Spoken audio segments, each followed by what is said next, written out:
We have a knife, design in Switzerland. We're going to be checking out a new drop from Penrose Knives. This one's going to be very, very affordable. And I think I have a discount code for this one for $20 off. Code Miguel EDC will get you $20 off, guys. We're talking about, drum roll please, the Stasis from Penrose Knives. Now we have some spare Omega springs on here, which is nice. Absolutely love to see that on a budget knife. And yes, even though this looks like a very premium knife, guys, this one's going to be more on the budget category. So it's going to be very, very affordable here. We have, for starters, we have a beautiful milled aluminum on this one. There are many variants available with other different colors and finishes. Same thing goes for the blade. You can get a blacked out blade or a stonewash blade. But that diagonal milling is absolutely very, very nice. Now, deep pocket carry clip. It is reversible on the other side with a filler tab. That's nice. We have a crossbar lock and we have thumb studs for deployment and a little bit of a fuller also. So nice little attention to detail. Multiple jimping zones, you know, right? They are paying attention here, designing something that the EDC community is absolutely going to love. A little bit of jimping here from the exposed liners in this bit of section there. Everything else is recessed, matching aluminum backspacer with a lanyard solution pin back there for my lanyard people. So looking good. Let's go ahead and send it here. Well, bam. All right, how can you possibly top it off here? What do you do? Well, you slap one of my favorite blade geometries of all time. Beautiful sheep's foot there, right? Kind of almost like a warning, but definitely a sheep's foot with a nice little swedge here towards the front. We have a flat grind and a stone wash finish. 154 cm is a steel on this one. And it's interesting, it doesn't show. Wait a second, I just saw it a second ago. There it is. So you see the steel on the close position, but once it opens, yeah, it tucks away completely. So look at that, nice little Easter egg right there. So we have a captive pivot. They typically put their logos on the pivot for their more premium knives, but here they put it on the blade. And yeah, pretty clean on the opposite side, so very minimal on the billboarding department. As far as the close, oh yeah, that's going to be nice and sweet. Ball bearing action. Thumb stud deployment is solid. We can spidey flick. The answer is yes. With the nail of the middle finger on the thumb stud, bam. That is money right there. Money! Just the way I like it. And then can we use the fuller? $1 million question, okay?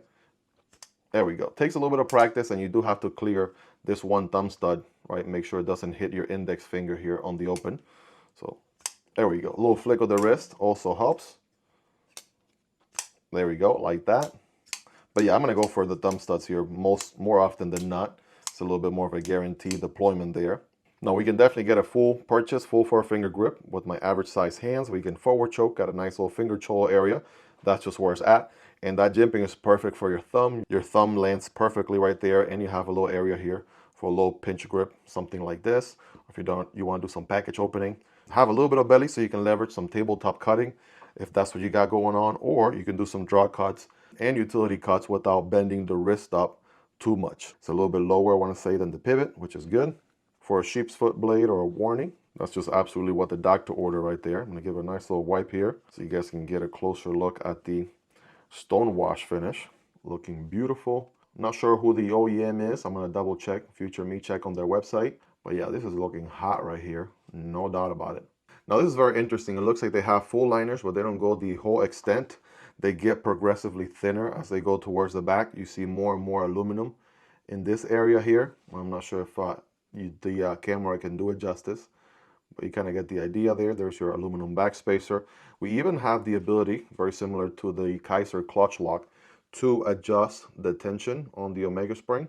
Right, we can make it a little bit tighter, we can make it a little bit looser. Right, we've got about 3 different holes. By default is in the medium position.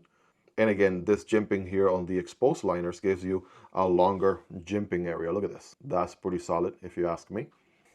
So yeah, this is looking absolutely nice. Let's just go ahead and throw it on here next to the bigger brother. And I do have it here on the blacked out titanium handle as well. I want to say they are pretty much, let me see, they're pretty much about the same size really.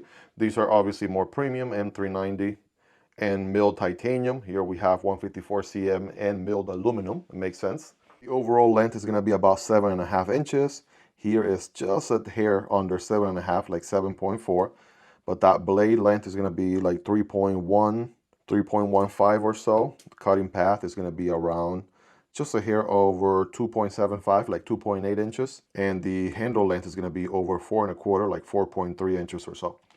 I absolutely love the premium counterpart here. The Otarida has been one of my most carried knives for some months now, and I've really been enjoying it a ton. So much so I dropped it from the pocket one time. It hit the floor right there, so now it has a little personality mark right there that I put on myself, just having butterfingers. But yeah, to say that I've enjoyed the Otarida would be a massive understatement. Check out the full overview on it if you haven't already. And you can get about 10 to 13% off on the Otarida with code McGill EDC as well.